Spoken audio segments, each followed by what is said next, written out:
ግዳይ ስሞትን እስኪ ይግለጹልኝ። መጀመሪያ ደረጃ ለዚህ ቃለ ምልልስ ስለጋበዛችሁኝ በጣም አመሰግናለሁ። ስሜ ዶክተር ኮሎኔል ጥላሁን ኃይለማርያም ይባላል። የቀድሞ የኢትዮጵያ ፕሬዝዳንት ወንድም ነዎት? ታናሽ ወንድም ነው። እስኪ ስለ አስተዳደጎ እስቲ ባጭሩ ይግለጹልኝ። አሁን ስለ አስተዳደጌ አባቴ እንደነገሩኝ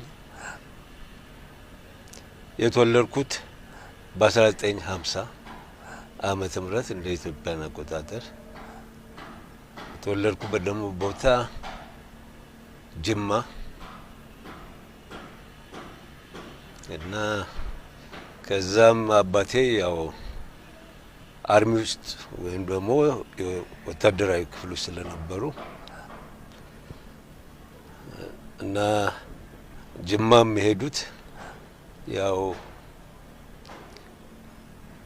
እዛ ተመድበው ስለነበረ እንደ ድንገት እዛ ተወለድኩ እና ከዛም በኋላ በ3 አመቴ ከዛ ወጣው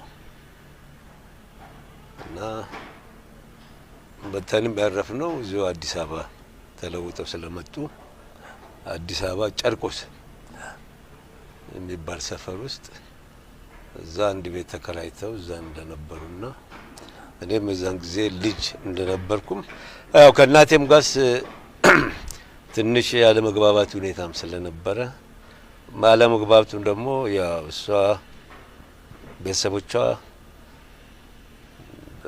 ለገዳዲ በሚባለው አካባቢ አባትየው የመሬት ገበርቴ ስለነበሩ እና እሳቸው ስለሞቱ መሬቱን መካፈል አለብኝ ወደ ዘመዶቼ መሄድ አለብኝ ስላለች እና ልጄንም ይዤ መሄድ አለብኝ ብላ ጡቷንም አሳይታኝ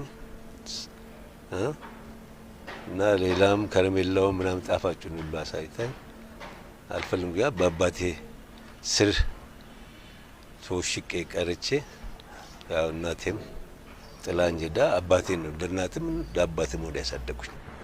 አባቶ የት አካባቢ ነበሩ ትውልዳቸው? እንግዲህ አባቴ እንደነገሩኝ ከሆነ ከፉሪ ነው። ፉሪ እዚሁ ኦሮሞ ኤሪያ ነው እና ኦሮሞ ናቸው። ኦሮሞ ምክንያቱም ኦሮምኛ በደንብ ይናገራል። ሌሎች ቋንቋዎች ትግርኛም ባልሳሳት ትግርኛም ሲናገር የሰማሁ መሰለኝ። ጣሊያንኛ ይችላል። ጣሊያንኛም ይችላል። እናቶትም ኦሮሞ ናቸው ማለት ነው? እናቴማ ለገዳዲ አካባቢ